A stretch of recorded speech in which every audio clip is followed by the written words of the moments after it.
Hello everyone, I'm Dr. S.K. Rajan. I'm the Chief of Neurospine Surgery and Additional Director of Neurosurgery at Artemis Agram Institute of Neurosciences. 30th November is Neurospine Day, and in the days leading up to the 30th of November, we at Agram Institute of Neurosciences will be conducting a series of events to create awareness around spine health. And starting with today, we will be conducting talks on various topics that impact the spine health. And today we will start with talking about the most common problem in spine, sciatica and low back pain. Sciatica is basically pain of the sciatic nerve. So what is sciatic nerve? Sciatic nerve is the largest nerve in our whole body, which is formed by uniting or joining of a few nerves in the lumbar spine. This nerve then goes down the thigh and into your legs and up to the toes. So when the sciatic nerve gets inflamed, the pain arises in the sciatic nerve. This is known as sciatica.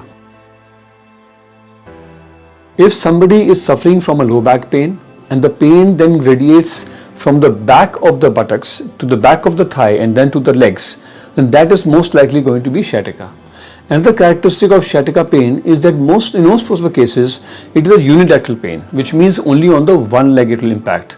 There are some rare causes of bilateral sciatica pain, we will discuss later, but most common symptom of sciatica is pain going from the back of the hip, back of the thigh to the leg onto one side. It's important to understand that sciatica per se is not a diagnosis in itself. It is just a symptom or a representation of a disease which is causing irritation of the sciatic nerve. The most common cause of sciatica is a slip disc in our lumbar spine. Now, if you look at a normal disc, it acts as a cushion between two bones and normally provides support to the spine. But when the cushion breaks or the covering of the cushion breaks and the jelly comes out, it can cause irritation to the nerve which is going from the side and cause pain in the leg. So this is the most common cause of sciatica. And the second most common cause of sciatica is lumbar canal stenosis. Now in a lumbar spine is made up of a number of bones which each of them has a hole, and through the holes the nerves cross. So sometimes with aging the space for the nerves becomes narrow and this compression will cause sciatica. A lot of the patients who have sciatica have the fear that the sciatica is not going to be treated by medicines, it is likely to require surgery, or that the sciatica pain will not go throughout life. Now this is a misconception. Most of the cases, I would say more than 95% of the cases of sciatica become okay with help of just a set of precautions, some medicines, some physiotherapy, some exercises and some rest. In many patients, the misconception is that they will require weeks of bed rest for sciatica to get relieved. While earlier this used to be true and we used to put the patients to bed rest for quite some time, however, at this point in time we do a completely opposite strategy. Nowadays, we try to tell the patient to take bed rest, but only for about 24 to 48 hours. The main purpose is that the muscles at the back should not become weak by a prolonged rest.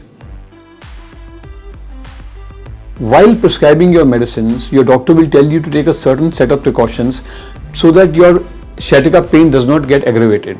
Now these precautions include not bending forward, not sitting on the ground, not squatting, not kneeling down, not using that Indian toilet seat position, avoiding gardening, avoiding playing with pets, avoiding lifting children, and also, for example, while taking a bath, if you're used to sitting, then you should avoid a very low sitting while taking a bath.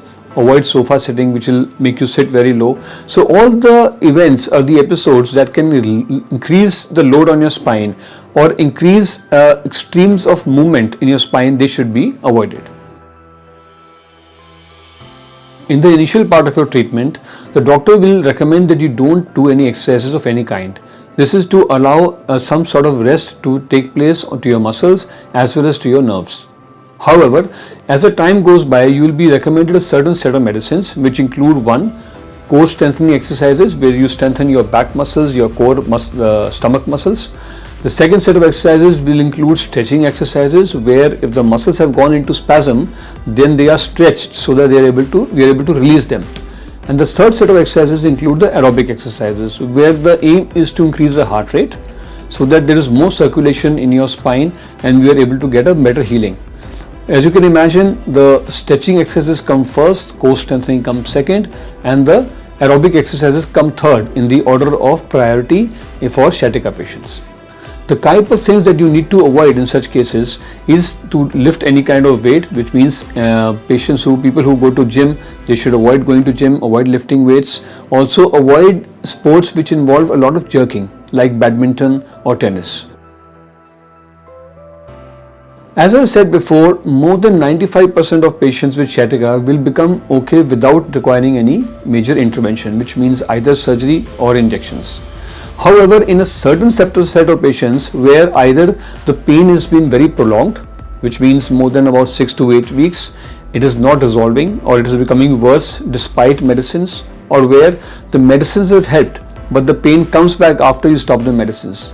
That subset of patients is likely to require either some injection to decrease the swelling of the sciatic nerve, or maybe some decompression by endoscopy where we go inside and we remove the pressure from the nerves.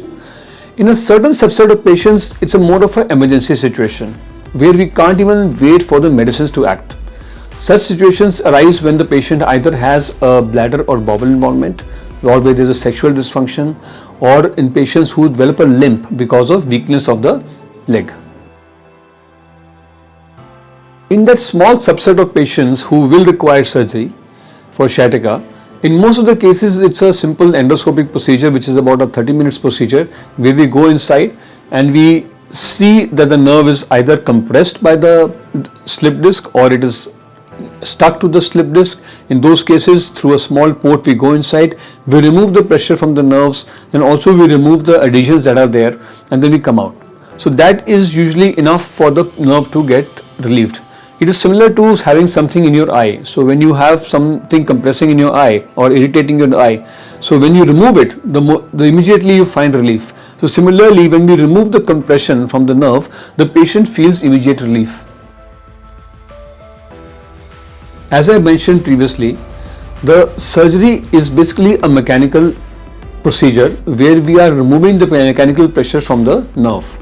And as I have given the example, so the moment you remove a mechanical pressure from your eye feels relieved. Similarly, the nerves are also so sensitive that the moment you remove the pressure from that, they also feel relieved.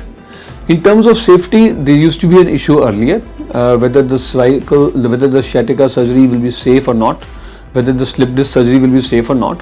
However, now because of increasing technology, as you have yourself witnessed in form of mobile phones, in form of technology, there's a leaps and bounds of improvement in the technology surrounding our surgical procedures as well. So as a result, the surgery has become much safer now, so much so that we can literally call it a 99% safe spine surgery.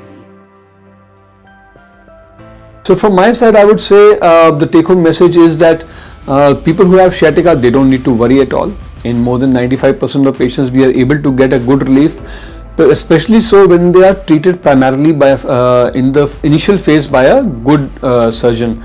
So we would normally recommend that you visit your neurosurgeon the moment you have sciatica problems, so that your treatment can be started right away. Your warning signs can be picked up. If there is any possibility of permanent damage to the nerves, that can be avoided. And in a rare case, if you require surgery, it's likely to be safe and successful.